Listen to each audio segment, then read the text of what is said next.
Hello guys. आज का हमारा टॉपिक है अणुसंख्यक गुणधर्म। देखिए, विलयनों के कुछ गुण होते हैं जो विलय के कणों की संख्या या विलय के मोलों की संख्या पर निर्भर करते हैं। विलयनों के कुछ ऐसे गुण होते हैं जो केवल विलय के कणों की संख्या या विलय के मोलों की संख्या पर निर्भर करते हैं। विलयन के उन सभी गुणों को अणुसंख्यक गुणधर्म कहते हैं। मान लिया आप कोई विलयन बनाते हो, विलयन बनाते समय आप विलय और ब्लैक दोनों को मिक्स करते हो, विलय और ब्लैक दोनों को मिक्स करते हो। तो मिक्स करने के बाद जो आपने विलयन बनाया है उसमें आपने देखा उसकी कुछ ऐसी प्रॉपर्टीज होंगी, कुछ ऐसे गुण होंगे जो केवल विलय के कणों की संख्या या केवल विलय के मोलों की संख्या पर निर्भर करते हैं। उन सभी गुणों को अणुसंख्यक गुणधर्म कहते हैं। तो यहाँ पर याद रखो, अणुसंख्यक गुणधर्म किसे कहते हैं? विलयनों के ऐसे गुण जो विलय के कणों की संख्या या विलय के मोलों की संख्या पर निर्भर करते हैं, अणुसंख्यक गुणधर्म कहलाते हैं। विलयनों के ऐसे गुण जो केवल विलय के कणों की संख्या या विलय के मोलों की संख्या पर निर्भर करते हैं, अणुसंख्यक गुणधर्म कहलाते हैं। अणुसंख्यक गुणधर्म के कुछ उदाहरण होते हैं, आपको याद रखना है।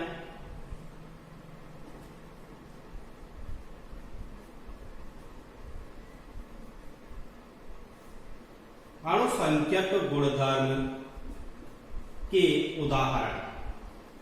तो अणुसंख्यक गुणधर्म के उदाहरण याद करो। पहला उदाहरण है वाष्प दाब में आपेक्षिक अवनमन।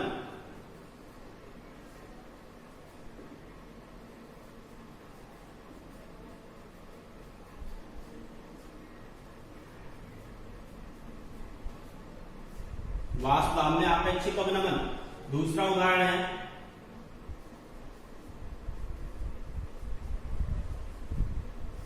क्वथनांक में उन्नयन। तीसरा उदाहरण हिमांक में अवनमन।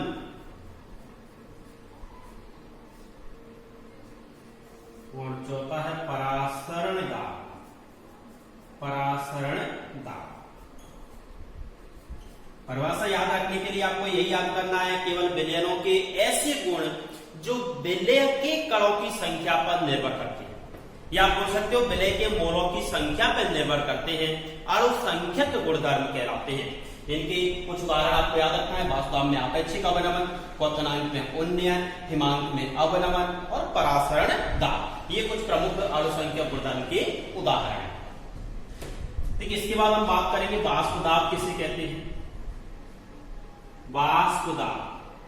तो वाष्प दाब पर याद रखना है आपको, वाष्प दाब क्या होता है, वेपर प्रेशर क्या होता है। वाष्प दाब, तो यहां पर वाष्प दाब के लिए आपको याद रखना, कोई आपके पास एक द्रव है, मान लिया आपके पास कोई एक द्रव है, आपने सपोज किया एक द्रव को, ये कोई आपने एक द्रव लिया हुआ है, शुद्ध विलायक।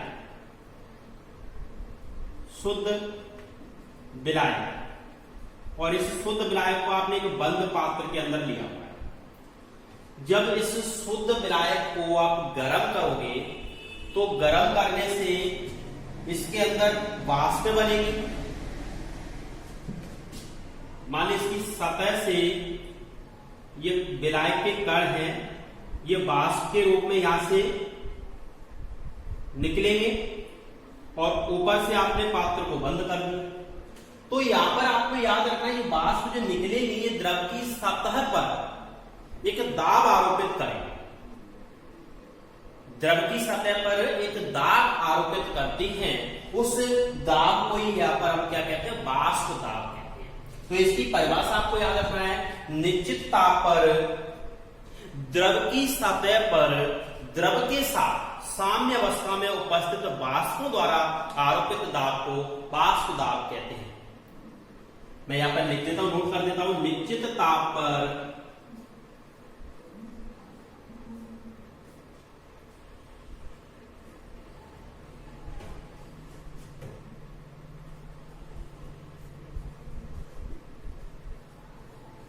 द्रव की सतह पर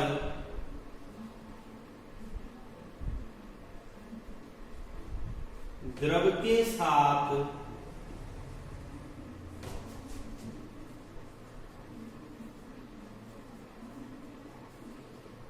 साम्यावस्था में उपस्थित वाष्पों द्वारा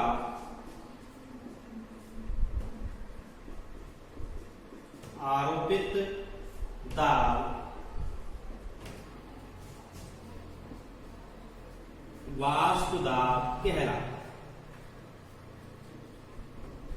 वाष्प दाब किसे कहते हैं? परिभाषा याद करो, निश्चित ताप पर द्रव की सतह पर द्रव के साथ साम्यावस्था में उपस्थित वाष्पों द्वारा आरोपित दाब वाष्प दाब कहलाता है। तो यहाँ पर हमने क्या किया था, एक शुद्ध विलायक लिया था, शुद्ध विलायक को आपने गर्म किया था, गर्म करने के बाद इसमें जो विलायक के अणु है वाष्प बदलेंगे, गर्म करोगे तो वाष्प बदलेंगे, और वाष्पों के द्वारा द्रव की सतह पर एक दाब लगाया जाता है, उस दाब को ही क्या कहते हैं? वाष्प दाब कहते हैं। अब सपोज करो यहाँ पर एक शुद्ध विलायक था, मान लिया आपने एक शुद्ध विलायक लिया और आपने एक द्रव और लिया, एक दूसरा एक द्रव और लिया है आपने, ड्राइंग में थोड़ी सी प्रॉब्लम है तो थोड़ा सा टेढ़ा मेढ़ा बनता है, उसमें ध्यान मत दिया करो, आपको केवल केमिस्ट्री का ध्यान दो, केमिस्ट्री में क्या है। तो यहाँ पर देखेंगे एक आपने एक द्रव और लिया है इसमें, और इसमें आपने क्या किया था, विलायक भी लिया था और विलायक में एक अवाष्पशील विलय मिला दिया है। मतलब ये कह सकते हो कि यहाँ पर आपने जो लिया हुआ है ये विलयन लिया है, ये जो द्रव है वो क्या है? विलयन है। और यहाँ पर आपने जो द्रव लिया था वो क्या लिया था? केवल विलायक लिया था। तो यहाँ पर जो विलायक के कण थे वो सभी वाष्प में बदल रहे थे, क्योंकि सतह पर केवल विलायक के कण ही होंगे, लेकिन यहाँ पर इसकी सतह की अगर अपन बात करें तो विलायक के कण भी होंगे, विलय के कण भी होंगे, विलायक के कण, विलय के कण, इस तरह से बीच बीच में विलय के कण भी बसे होंगे, विलायक के कण भी होंगे। और मैं यहाँ पर बता रहा हूं आपको, आपने जो विलय लिया हुआ है वो अवाष्पशील विलय लिया हुआ है, जो विलय आपने लिया हुआ है वो अवाष्पशील विलय है। तो यहाँ पर अवाष्पशील विलय का मतलब है कि विलय वाष्प में नहीं बदलेगा, केवल विलायक की वाष्प बनेगी, यहाँ पर विलय की वाष्प नहीं बनेगी। तो यहाँ पर मान लो ये विलायक का कण है, विलय का कण है, विलायक विलय विलायक विलय, किस तरह से अल्टरनेट में मान लेते हैं, विलायक का कण है, विलय का कण है, हालांकि बीच बीच में विलायक के डबल हो सकते हैं, ट्रिपल, इस तरह से आपको याद रखना है। तो विलायक के कणों की तो वाष्प में बनेगी, बट जहां विलय के कण होंगे वो वाष्प में नहीं बनेंगे। तो मतलब ये कह सकते हैं कि शुद्ध विलायक की तुलना में विलयन में जो आपने अवाष्पशील विलय वाला विलयन लिया हुआ है इसमें वाष्प में कम बनेगी, तो इसका वाष्प दाब भी कम होगा, वाष्प दाब भी इसका कम होगा। तो यहाँ पर आपको याद रखना है, जब किसी शुद्ध विलायक में अवाष्पशील विलय मिला देते हैं तो प्राप्त विलयन का वाष्प दाब शुद्ध विलायक की तुलना में कम हो जाता है। इसको ऐसे कह सकते हैं, शुद्ध विलायक के वाष्प दाब को अपन P नोट A से रिप्रेजेंट करते हैं, प्रदर्शित करते हैं, और विलयन के वाष्प दाब को PA से रिप्रेजेंट करते हैं। देखिए यहाँ पर ये जो PA हम यहाँ पर लिख रहे हैं, क्योंकि इस विलयन के वाष्प दाब को PA इसलिए लिख रहे हैं, यहाँ पर आपने दो घटक लिए, विलायक भी लिया हुआ है और विलय भी लिया हुआ है। यहाँ पर विलय का तो कोई वाष्प दाब है नहीं, अवाष्पशील का वाष्प दाब केवल किसका है? विलायक का। तो यहाँ पर हम PA लिख रहे हैं, बट इसमें शुद्ध नहीं है, शुद्ध अवस्था में था तो उसको P नोट A किया, नोट का यहाँ पर शुद्ध लिखते हैं, तो P नोट A शुद्ध विलायक का वाष्प दाब। यहाँ पर भी केवल विलायक का वाष्प दाब है, पर ऐसे विलायक का वाष्प दाब है जिसमें अवाष्पशील विलय मिला हुआ है।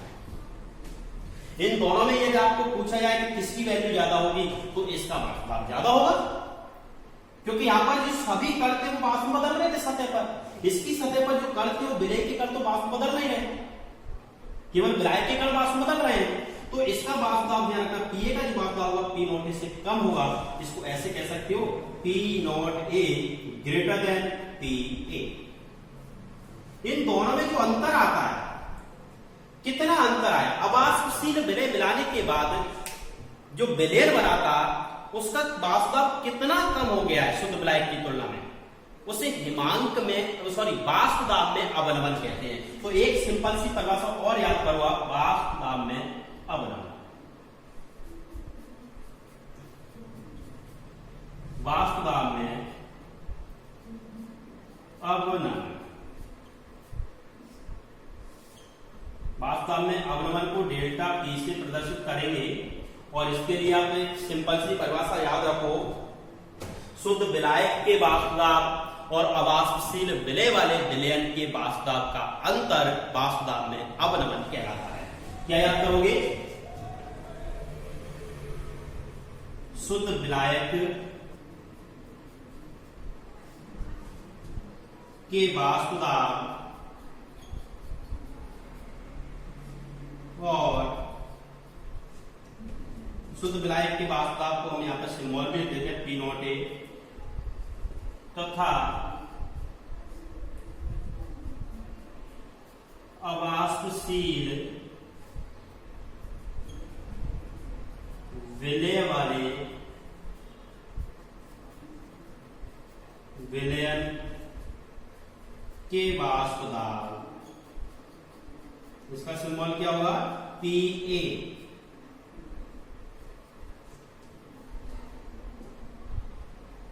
का अंतर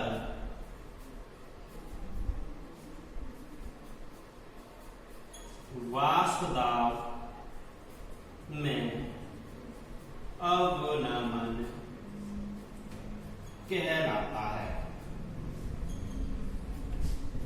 उसके लिए फॉर्मूला बनेगा डेल्टा पी बराबर P not a minus P A. यहां पर सी तो आप सब लोग जानते ही हो, पी नॉट ए क्या है? शुद्ध विलायक का वाष्प दाब। पी ए क्या है? अवाष्पशील विलय वाले विलयन का वाष्प दाब। इन दोनों के अंतर को क्या कह रहे हैं? कहलाता है वाष्प दाब में अवनमन। चलिए इसके बाद वाष्प दाब में आपेक्षिक अवनमन, एक छोटी सी परिभाषा और इसको देख लेते हैं। तो वाष्प दाब में आपेक्षिक अवनमन के लिए सबसे पहले आपको समझना होगा, देखिए शुद्ध विलायक का वाष्प दाब सब लोग जान गए। कोई आपने एक विलायक लिया हुआ है, शुद्ध विलायक है, शुद्ध विलायक, और शुद्ध विलायक के वाष्प दाब को हम किससे प्रेजेंट करते हैं? T not a. शुद्ध विलायक लिया, उसके वाष्प दाब को आप टी नॉट ए से रिप्रेजेंटेड कर रहे हो। ऐसे ही आपने एक द्रव और लिया था, उसमें आपने अवाष्पशील विलय को मिलाया और विलयन बना लिया। तो यहां पर जो वाष्पें होंगी वो कम बनेंगी, क्योंकि इसके अंदर विलायक भी है और विलय भी है, और जो विलय है वो कैसा है? अवाष्पशील है। ये विलयन है क्योंकि इसमें विलायक और विलय दोनों को आपने मिला दिया, मिलाने के बाद क्या बन गया? विलयन। लेकिन इसका जो वाष्प दाब होगा वो क्या होगा? P A. अवाष्पशील विलय वाले विलयन का वाष्प दाब है, विलय का तो कोई विलायक वाष्प दाब होगा नहीं इसमें, केवल वाष्प दाब किसका होगा? विलायक का। तो इसका जो वाष्प दाब होगा विलयन का, उसको पी ए से प्रदर्शित करते हैं। इन दोनों का अंतर आप निकाल रहे थे P not a minus P A, क्योंकि पी ए की वैल्यू ज्यादा है, यहाँ पर वाष्प ज्यादा बन रही थी, शुद्ध विलायक है। इसके सभी कण वाष्प बदल रहे थे, सतह पर जितने कण थे वो सभी वाष्प में बदल रहे थे। यहाँ पर विलायक और विलय दोनों के कण थे, विलायक के कणों की तो वाष्प में बन रही नहीं, केवल विलय के कणों की वाष्प में बनेगी। तो इसका वाष्प दाब कम होगा किसकी तुलना में? शुद्ध विलायक की तुलना में। इन दोनों का जो अंतर आ रहा था वो क्या आ रहा था? डेल्टा पी, जिसे वाष्प दाब में अवनमन कह रहे थे। लेकिन यहाँ पर एक वाष्प दाब में आपेक्षिक अवनमन की आपको याद रखना है। देखिए इन दोनों के अंतर को रिलेट करते हैं केवल शुद्ध विलायक के साथ। दोनों का अंतर क्या आया था? P not a minus P A. इसको रिलेट करना है आपको शुद्ध विलायक के साथ। दोनों के अंतर में और शुद्ध विलायक के वाष्प दाब में क्या है डिफरेंस? तो यहां पर आपको याद रखना है, इसकी सिंपल सी परिभाषा, वो एक आप परिभाषा याद रखोगे।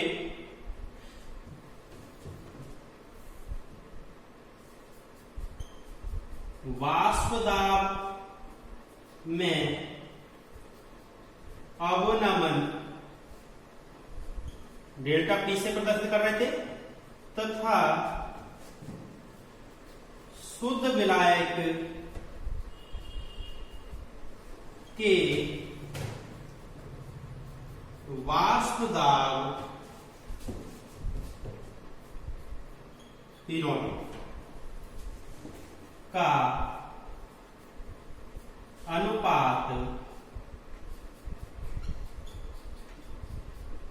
वाष्प दाब में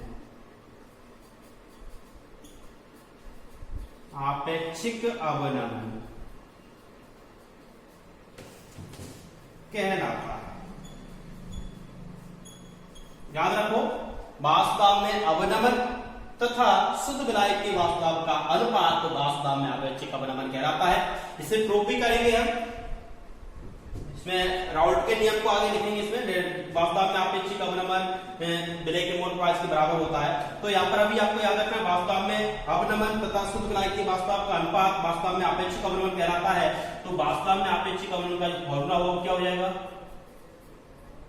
वास्तव में आपेक्षिक अवनमन बराबर क्या बनेगा, delta P upon P not a, delta P upon P not a. और बराबर में लिख सकते हो आप डेल्टा पी की वैल्यू क्या है, P not a minus P A, P not a minus P A and P not a. तो इसका जो फॉर्मूला है delta P upon P not a बराबर आएगा P not a minus P upon P not. ये इसका formula है वास्तव में आपेक्षिक अवनमन का। तो इस तरह से आप वास्तव में आपेक्षिक अवनमन को याद रखना।